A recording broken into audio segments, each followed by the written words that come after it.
Dream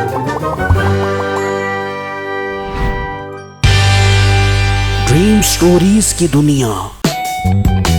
चाय वाला। पुराने वक्तों की बात है। कोट लशारी गांव में सेना नाम का एक आदमी चाय का काम करता था। उसकी चाय बहुत मजेदार थी। उसके गांव के लोग उससे ही चाय पीते थे। उस गांव के लोग बहुत गरीब थे, इसलिए चाय वाले को उसकी मेहनत का मुआवजा ठीक नहीं मिलता था। इस वजह से उसके घर का गुजारा भी मुश्किल से ही होता था। एक दिन चिट्टू नाम का ग्राहक सेना की दुकान पर चाय पीने आया। अरे सेना, एक कप चाय का भरा तो मस्त करके। अच्छा बेटा, अभी देता हूँ आपको चाय। सुनाओ सेना, तुम्हारा लड़का क्या कर रहा है आजकल? कोई काम धंधा भी कर रहा है या घर बैठकर रोटियां तोड़ रहा है?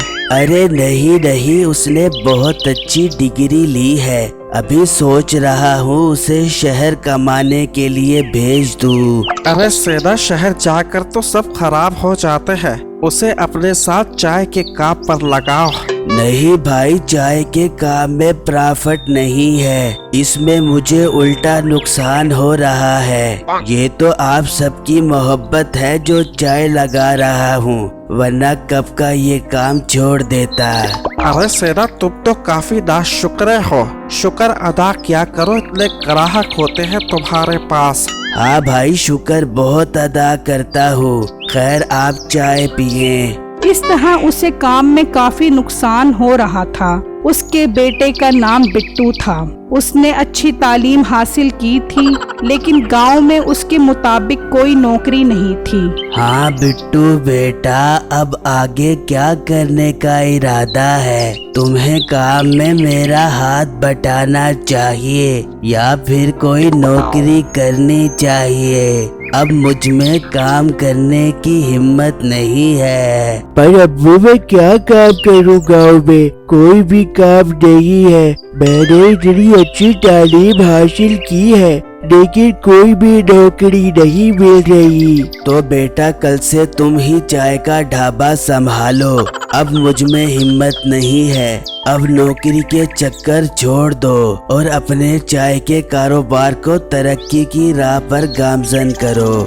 ये सुनकर बिट्टू बोला, अब्बा, मतलब मेरा पढ़ाई करने का कोई फायदा नहीं है?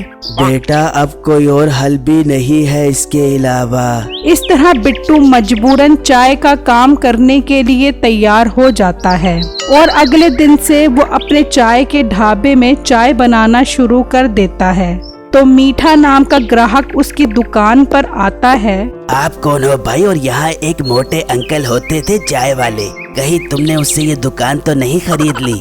नहीं भाई, ये मेरे अब्बू थे। अब से मैं ही यहाँ चाय बनाकर बेचा करूँगा।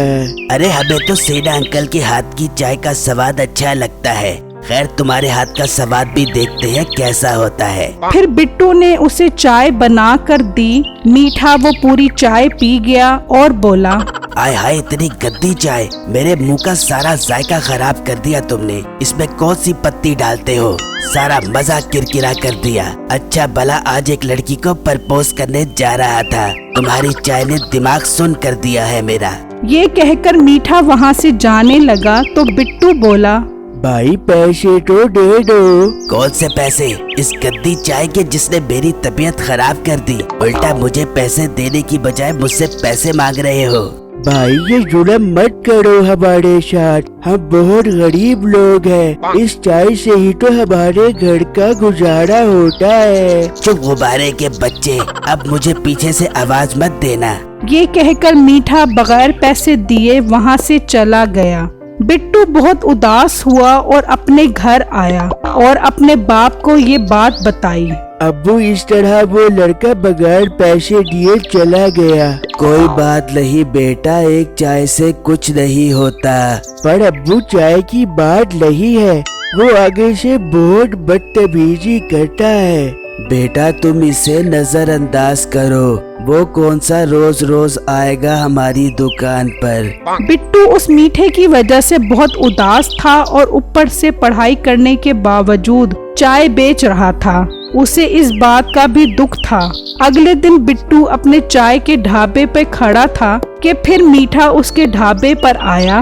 भाई एक कप चाय का दे दो। पहले पैसे दो फिर चाय मिलेगी। ओए क्यों पैसा पैसा करता है, क्यों पैसे पे तू मरता है। एक कप चाय का दे दे, पैसों की लगा दूंगा ढेरी। भाई आप पैसों की ढेरी मत लगाओ, सिर्फ एक कप चाय के पैसे दे दो, मैं आपको चाय दे दूंगा। भाई तुम मुझे चाय दे दो, इतनी बेअतबारी ठीक नहीं है, मैं तुम्हें पैसे दे देता हूँ। फिर बिट्टू ने मीठे को चाय दे दी। फिर मीठे ने वो चाय पी ली तो मीठा बोला, अरे चुलबुली मोटे, ये क्या चाय बनाई है तूने, सारे मुंह का जायका खराब कर दिया है।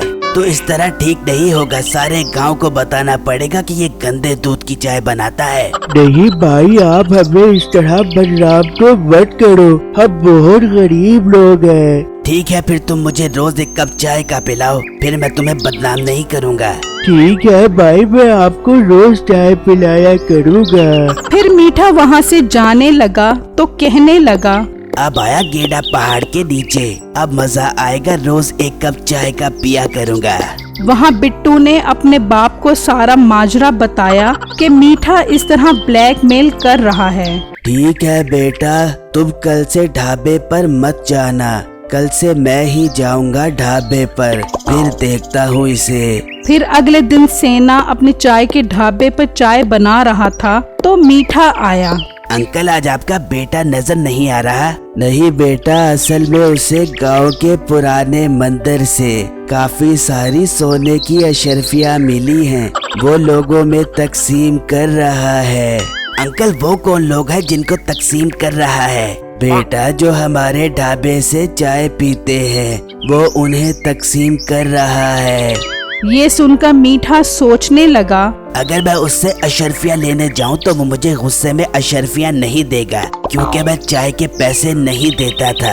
अब मैं इसके बाप को पैसे दे देता हूँ, फिर जाकर उसे कहूँगा कि मैंने तुम्हारे अब्बू जान को पैसे दे दिए हैं, अब मुझे अशर्फियाँ दे दो। फिर मीठा बोला, अंकल जानो, मैंने आपके बेटे के 200 रुपए देने थे चाय के, अभी मेरे पास 100 रुपए हैं, आप ये 100 रुपए ले लो, बाकी 100 रुपए मैं अशर्फियाँ बेचकर आपको दे दूंगा।